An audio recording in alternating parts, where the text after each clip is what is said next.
क्या आप भी ये मानते हैं कि रोना कमज़ोरी की निशानी है और जो मर्द हैं उनको रोना नहीं चाहिए?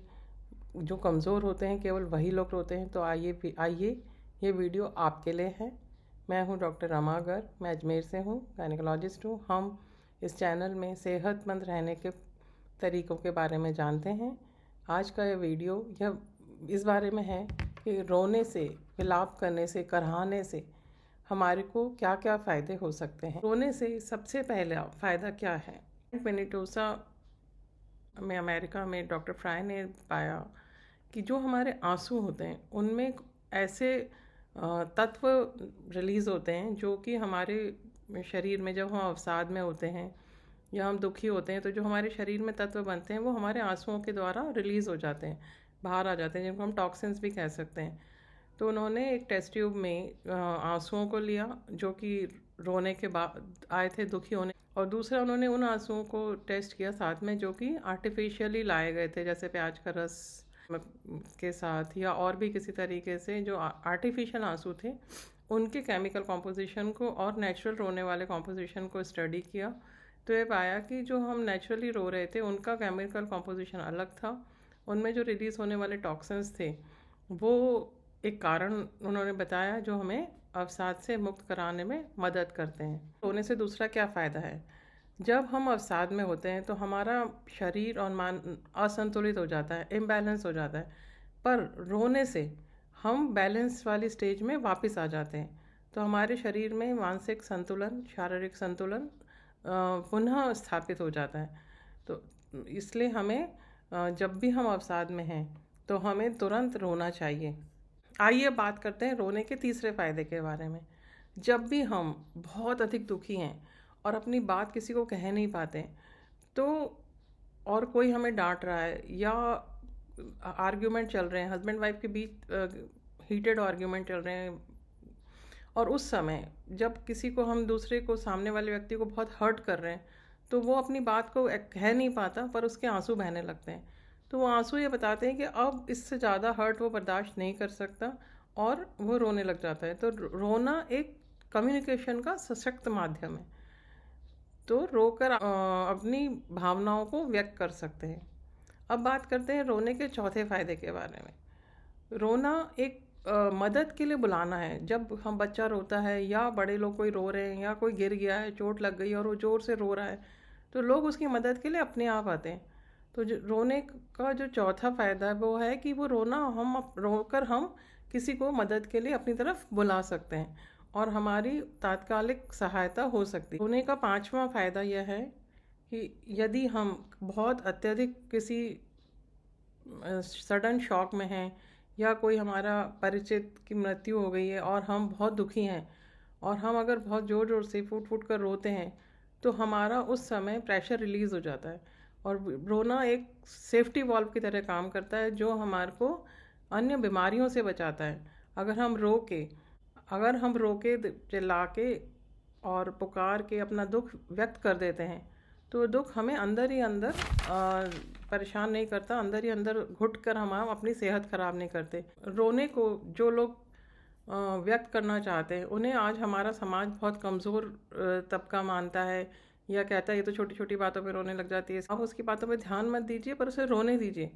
कई बार रोना हमारे लिए इतना ज़रूरी है, जैसे हमारे घर में अगर कूड़ा करकट जमा हो जाएगा तो वो क्या करेगा, घर में बदबू मारेगा। इसी तरह से अगर हम अवसादग्रस्त हैं, दुखी हैं और हम अपने रोने को सप्रेस कर रहे हैं, अपने इमोशंस को सप्रेस कर रहे हैं, तो वो हमारे शरीर में इकट्ठे होके हमें और दुखी करेंगे, हमारी ज़िंदगी, जीवन को कम करेंगे, हमें डिप्रेशन का शिकार बनाएंगे। इसलिए खुलकर रोना एक बहुत ज़रूरी कला है। रोना एक नेचुरल फिनोमिना था जो भगवान ने हमें सबसे पहले दिया था। मेरे हाथ में बच्चे पैदा होते हैं और बच्चे पैदा होते ही रोते हैं। अगर बच्चे नहीं रोते तो हमारी सांसें अटक जाती हैं। तो आइए, आप समझिए रोना कितना ज़रूरी था। पर हम लोगों ने धीरे से बच्चों को कह के अच्छे बच्चे रोते नहीं हैं, चिल्लाते नहीं हैं, चीखते नहीं हैं, तो हमने बचपन से ही उनके रोने को धीरे धीरे धीरे धीरे सप्रेस करना शुरू कर दिया। रोने को बुराई का एक नाम दे दिया।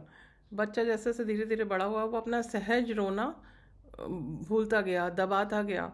कोई टीचर उसे क्लास में डांटे तो घर पे आके मम्मी पापा के सामने रोता नहीं था, क्योंकि मम्मी पापा कहते थे अच्छे बच्चे रोते नहीं। कोई क्लास बच्चों से झगड़ा हो जाए, आपस में कुछ बात हो जाए, चोट भी लग जाए तो भी कहते हैं चोट लग गई पर रोना नहीं है। तो वो रोक कर अपनी मदद के लिए बुलाना भी लोगों को बंद करने लगा। धीरे धीरे वो अंदर ही अंदर स्व केंद्रित होता गया और रोना बंद करके कितने लोग डिप्रेशन का शिकार हैं।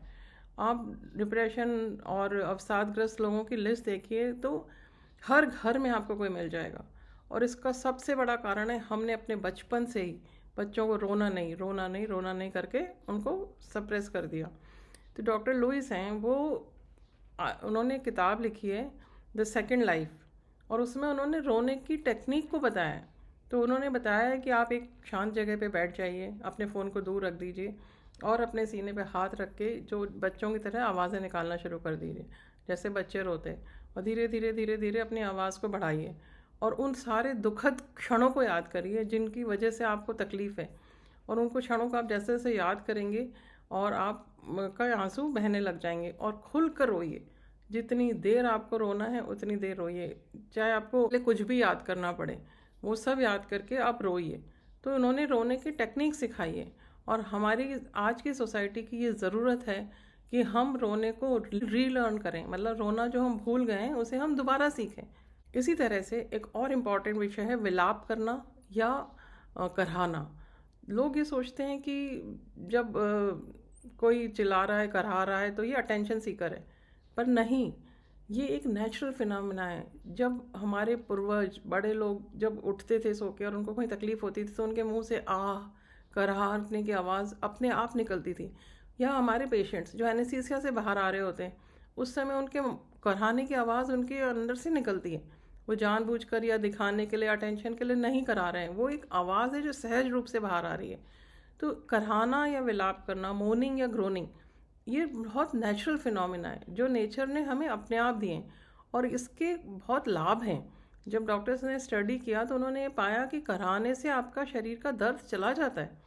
कराहने से आपके बॉडी में कॉर्टिसोल रिलीज़ होता है, एंडोर्फिन्स रिलीज़ होते हैं और वो आपके दर्द को कम करते हैं। उन्होंने एक वर्कशॉप के दौरान बहुत सारे नर्सिंग स्टाफ को ये बोला कि आप ज़मीन पे अपने कमर के साथ बल लेट जाइए और ग्रोनिंग की कोशिश करिए, कराहने की आवाज़ निकालिए।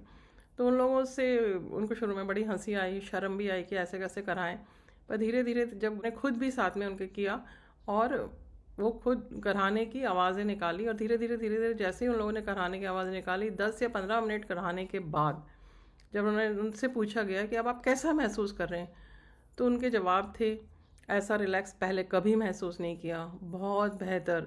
शरीर में कहीं अब जो दर्द थे, जो सर दर्द था, तनाव था, वो सब चला गया।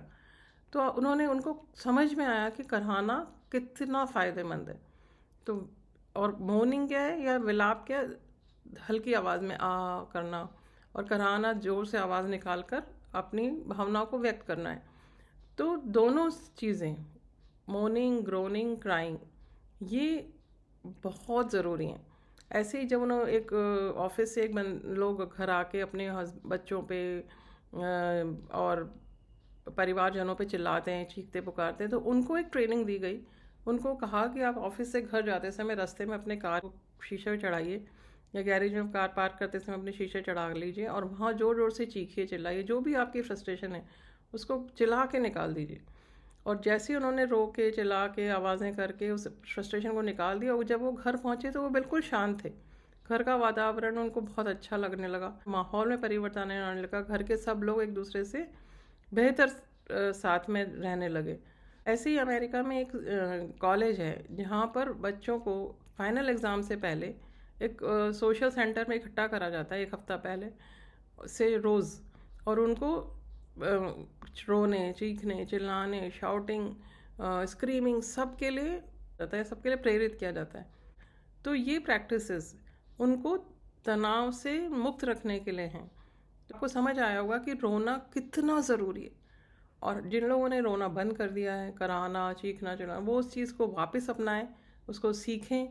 और जिन लोगों को नहीं आता, जो आपके आसपास में अवसाद से ग्रस्त हैं, उनको रुलाइए, उनको अपने सामने बैठ के रोने की ट्रेनिंग दीजिए, उनकी सारी बातें सुनिए, उनको कहिए कि हाँ ये आपके साथ वाकई में गलत हुआ, आप रो कर निकाल दीजिए। और धीरे धीरे धीरे धीरे अगर हमारी बचपन से ही रोने की आदत को दबाया नहीं जाएगा, रोने हमें खुल के रोने दिया जाएगा, तो हम इतने बड़े होने पर हम अवसाद के शिकार नहीं होंगे।